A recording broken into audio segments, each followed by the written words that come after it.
صاحب تفسیر قرطبی نے اس کو بیان کیا ہے.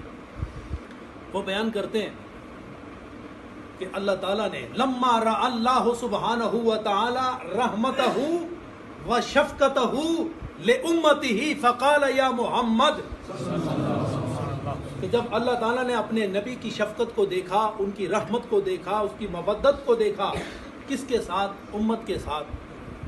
تو اللہ تعالیٰ نے ارشاد فرمایا یا حبیبی لو شئتا، یا حبیبی لو شئتا جعلت امر امتک الیک، او میرے سونیا اگر تو چاہے، تیری رحمتوں کی بنیاد پر یہ کہہ رہا ہوں، اگر تو چاہے تو میں تیری امت کے تمام امور کو اپنے ہاتھوں سے ہٹا کے میں تیرے سپرد کر دوں.